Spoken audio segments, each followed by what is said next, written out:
Did you get caught up in the Mersey Dotes rage? How about Hi Lily Hi Lo?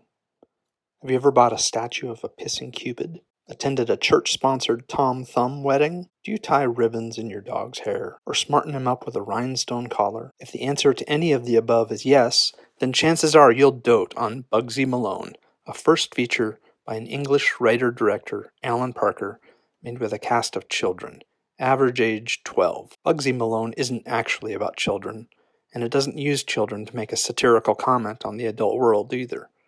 Laid in New York in 1929, this picture functions in a borderland of its own. Little boys with their hair slicked down impersonate the Hollywood movie racketeers of the Prohibition era. In their fedoras and double-breasted suits, these hoods look like midgets, and the speakeasies, malls, automobiles are all slightly miniaturized. Operated by pedal power, the Tin Lizzies are a cross between a Model T and a kiddie car. This is a kiddie gangster musical with slapstick gang wars.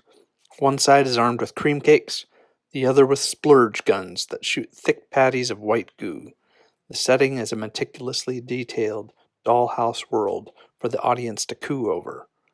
Many of the boys seem to have been selected for their resemblance to the Warner's goons of the 30s. Stubby bodies, stool-peter naughty boy faces, and except for the knowledgeable performances of Jodie Foster as the vamp Tallulah and Martin Lev as the suave villain Dandy Dan, most of the acting has the limpness of non-professionals. When the children deliver their lines, it takes a half-second's concentration to grasp what they've said, because their untrained speaking voices are a little furry. For the ingenue, blousy, klutzy amateurishness works as impishly as it does for Vicki Lawrence on the Carol Burnett Show. Blousy's flickering expressions of complacent inanity are close to perfect bits of parody.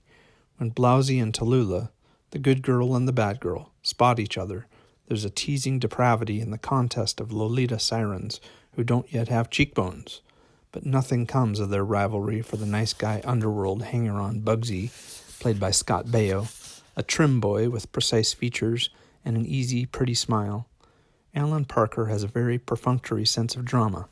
The plot never gathers momentum, and many of the situations that he sets up, such as Bugsy's taking on a fighter to manage, or a mobster's importing a torpedo from Chicago, or the speakeasy janitor's waiting for his chance to show the boss, Fat Sam, that he can dance, don't pay off.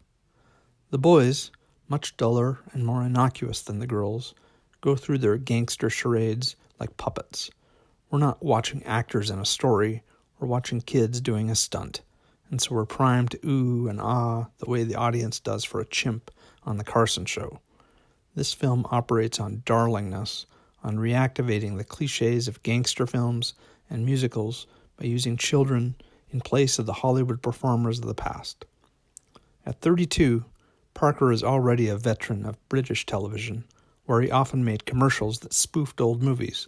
He knows the mechanisms of Hollywood musicals, and he can glide from a dialogue scene right into a musical number. The Paul Williams score must have been pre-recorded. Adults do the singing. Williams' own voice issues from a character called Razzmatazz, though the kids mime their songs dexterously. Several of these songs go on for much longer than they're worth, and give away the confused nostalgic yearnings of the show. When the small black Cinderella boy, Fizzy, sings forlornly about his dreams for tomorrow while mopping floors in the speakeasy, a black girl joins him and dances silently to his song. It's sweet, all right. It's the Carol Burnett char routine.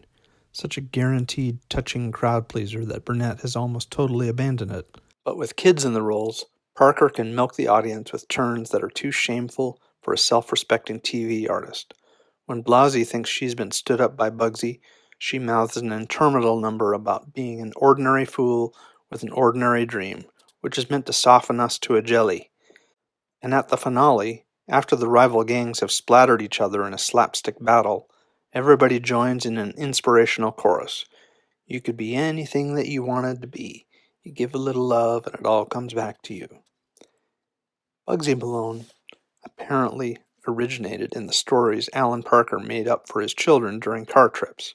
Movies, along with magazines, books, TV, comics, and newspapers, go into the pop storehouse of our minds, Addicted to the characters and situations of old American movies, Parker used them as folklore, which by now they are. E.L. Doctorow's Ragtime is about the joke that mass culture plays on us, taking over everything in our lives and dreams, our past and present, and turning it all into pop folklore. The capper to the novel is that the character, Tata, having risen from the melting pot to become a Hollywood producer, goes on to make pictures about a bunch of children who were pals, white, black, fat, thin, rich, poor, all kinds, mischievous little urchins who would have funny adventures. They are gang comedies. Who would have thought that anybody would have the freak, obsessive nostalgia to do what Alan Parker has done? He has made an elaborate version of an R-gang comedy stuffed with stale whipped cream, without irony. Even an aberrant conception like Parker's might be forgivable if he had been able to provide the streamlining of a fast-paced gangster film or the irrational, light-headed lift of a happy musical. But as it is, Bugsy Malone is nothing but its god-awful idea. So if the picture, already successful in England, becomes a hit, that won't be in spite of the idea, but because of it. There's a special kitsch of innocence, sugary, lewd, Germanic. Disney tapped it, so did Shirley Temple, shaking her blonde ringlets. An actress friend told me that once when she was a young girl in vaudeville, she came out of her hotel room one morning, still groggy, to find the hall full of little people. She thought she'd lost her mind, until she discovered that the Singer midgets, en masse, had checked in during the night. That kind of almost pornographic dislocation, which is the source of this film's possible appeal as a novelty, is never acknowledged.